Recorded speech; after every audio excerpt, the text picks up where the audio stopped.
اعوذ باللہ من الشیطان الرجیم بسم اللہ الرحمن الرحیم وَلَقَدْ أَرْسَلْنَا نُوحًا إِلَىٰ قَوْمِهِ فَقَالَ يَا قَوْمِ اعْبُدُوا اللَّهَ مَا لَكُم مِّنْ إِلَٰهٍ غَيْرُهُ أَفَلَا تَتَّقُونَ فَقَالَ الْمَلَأُ الَّذِينَ كَفَرُوا مِنْ قَوْمِهِ مَا هَٰذَا إِلَّا بَشَرٌ مِّثْلُكُمْ يُرِيدُ أَن يَتَفَضَّلَ عَلَيْكُمْ وَلَوْ شَاءَ اللَّهُ لَأَنزَلَ مَلَائِكَةً مَّا سَمِعْنَا بِهَٰذَا فِي آبَائِنَا الْأَوَّلِينَ إِنْ هُوَ إِلَّا رَجُلٌ بِهِ جِنَّةٌ فَتَرَبَّصُوا بِهِ حَتَّىٰ حِينٍ قَالَ رَبِّ انصُرْنِي بِمَا كَذَّبُونِ فَأَوْحَيْنَا إِلَيْهِ أَنِ اصْنَعِ الْفُلْكَ بِأَعْيُنِنَا وَوَحْيِنَا فَإِذَا جَاءَ أَمْرُنَا وَفَارَتِ التَّنُّورُ فَاسْلُكْ فِيهَا مِن كُلٍّ زَوْجَيْنِ اثْنَيْنِ وَأَهْلَكَ إِلَّا مَن سَبَقَ عَلَيْهِ الْقَوْلُ مِنْهُمْ وَلَا تُخَاطِبْنِي فِي الَّذِينَ ظَلَمُوا إِنَّهُمْ مُغْرَقُونَ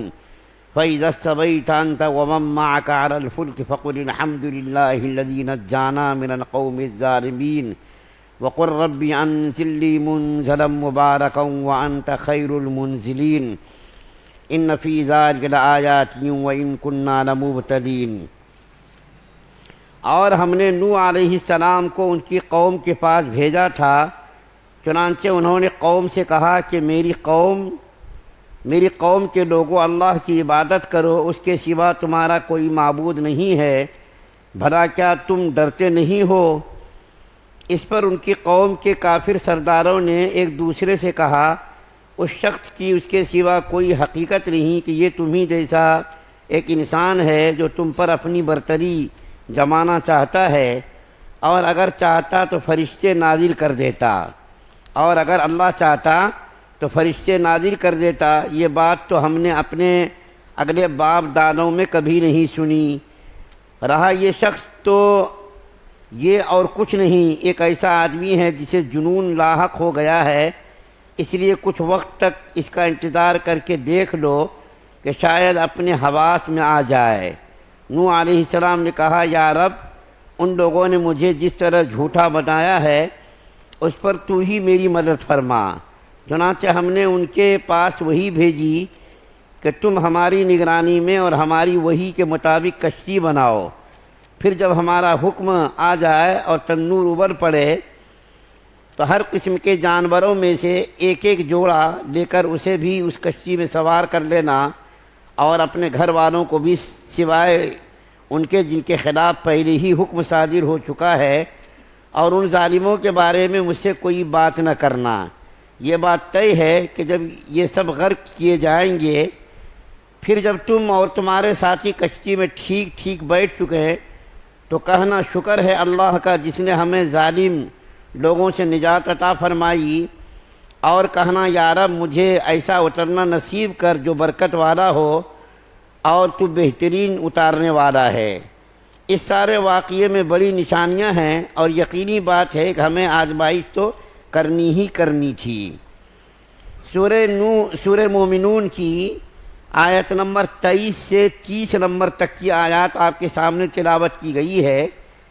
یہ سورہ مومنون کا پورا رکوع ہے، اور اس کے اندر حضرت نوح علیہ السلام اور اس کی نافرمان قوم کا تذکرہ کیا گیا ہے، اس کا انجام بد کا تذکرہ کیا گیا ہے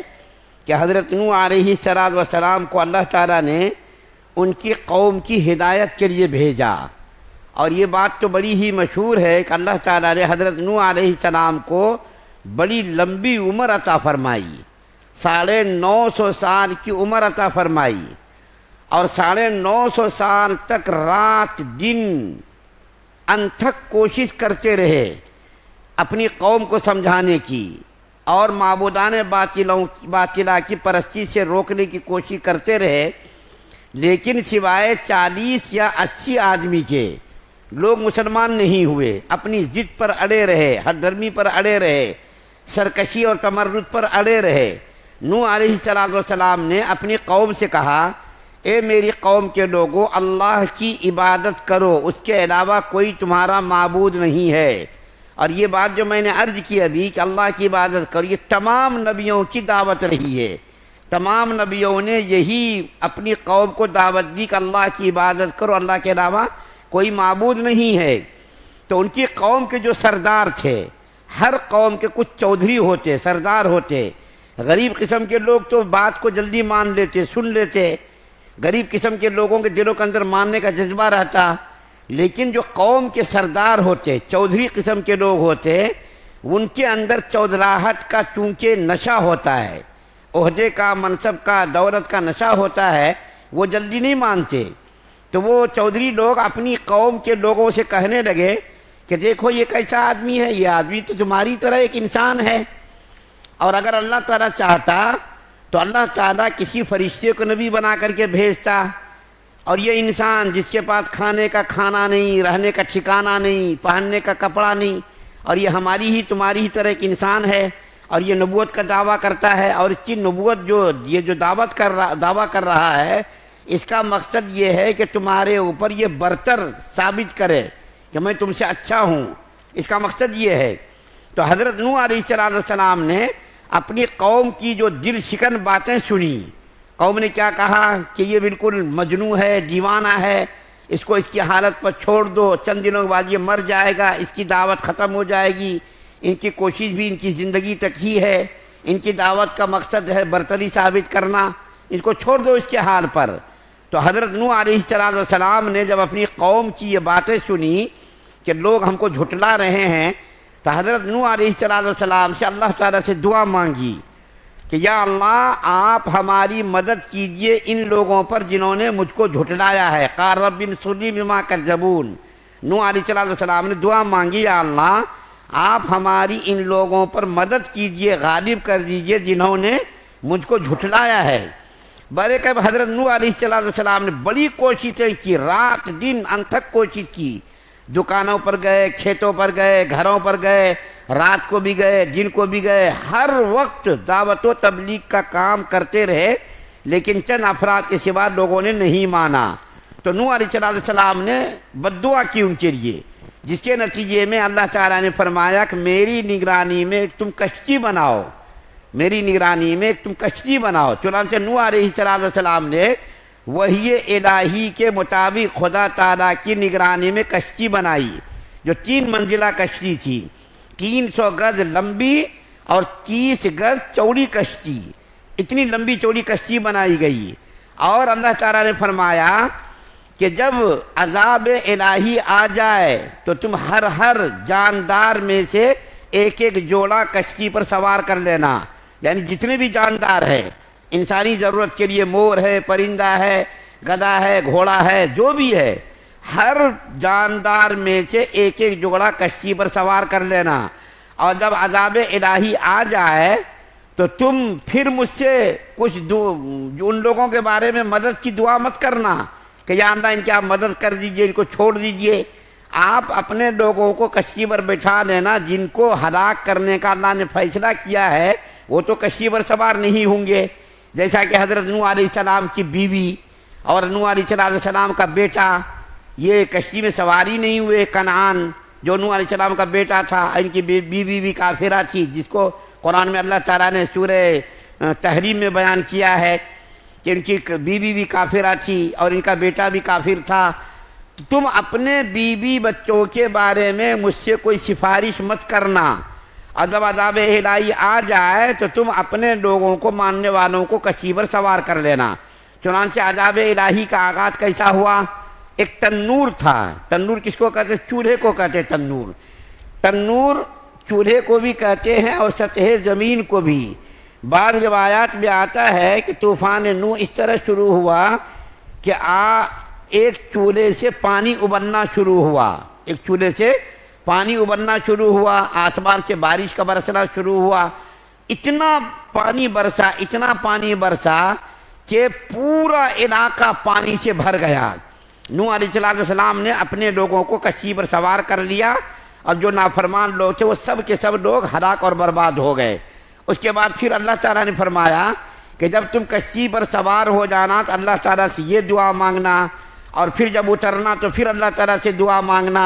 تو بہرکیف تم اپنے لوگوں کو کشتی پر سوار کر لو، جو تمہارے ماننے والے ہیں وہ تو نجات پا جائیں گے،